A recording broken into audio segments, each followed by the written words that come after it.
Welcome back to family study channel. অনেক অনেক স্বাগত তোমাদের ফ্যামিলি স্টাডি চ্যানেলে। আজ ক্লাস 3 এর আগের পেজ 6 পাতার প্রত্যেকটা প্রশ্নের আনসার আমি লিখিয়ে দিয়েছিলাম। আজকে পেজ 7 পাতার যে প্রশ্নগুলো আছে তার উত্তরগুলো আমি লিখিয়ে দিয়েছি, তোমরা একটু দেখে নাও। প্রথম প্রশ্ন কি আছে দেখো, চাষির ছেলে নিজে চাষাবাদ করার কথা ভাবতে পারতো না কেন? চাষির ছেলে অলস, সে কোনোদিন কোনো কাজকর্ম করেনি, কেবল শুয়ে বসে দিন কাটিয়েছে, তাই সে কোনোদিন নিজে চাষাবাদ করার কথা ভাবতে পারে না। নেক্সট 4-2, শেষ পর্যন্ত চাষির ছেলের মাঠে কাজ করতে যাওয়ার কারণ কি ছিল? চাষির ছেলের অলস হলেও খুব লোভী ছিল। তার বাবা মরার সময় তাকে বলে যান যে তাদের চাষের জমি নিচে সোনা পোঁতা আছে, তাই চাষির ছেলে মাঠে কাজ করতে গিয়েছিল। চাষির ছেলের বউ কোন সময়কে বীজ বোনার উপযুক্ত সময় বলেছে? চাষির ছেলের বউ বর্ষার সময়কে মাঠে বীজ বোনার উপযুক্ত সময় বলেছে। সে কোথা থেকে বীজ কিনে এনেছিল? চাষির ছেলের বউ হাট থেকে সেরা বীজ কিনে আনলো। সে কিসের বীজ কিনেছিল?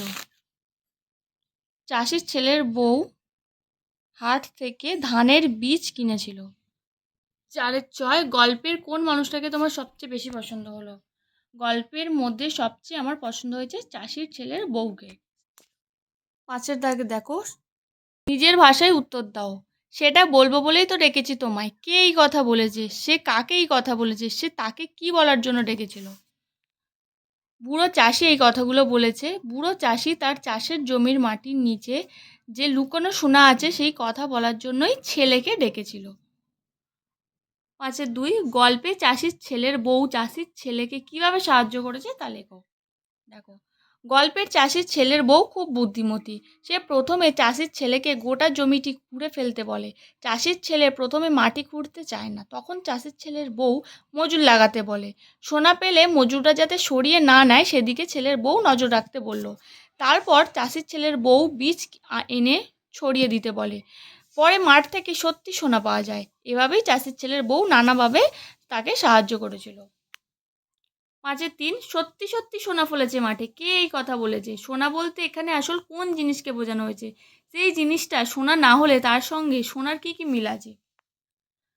এই কথাগুলো চাষির ছেলের বউ বলেছে। সোনা বলতে এখানে সোনার মতো ফসলকে বোঝানো হয়েছে। আসলে মাঠে ধানের বীজ ছড়ানোর ফলে ধান গাছে মাঠ ভরে গেছে। ধানের সোনার মতো রং, হলুদ সোনার রং, ধান যেন সারা মাঠটা সোনায় ভরিয়ে দিয়েছে।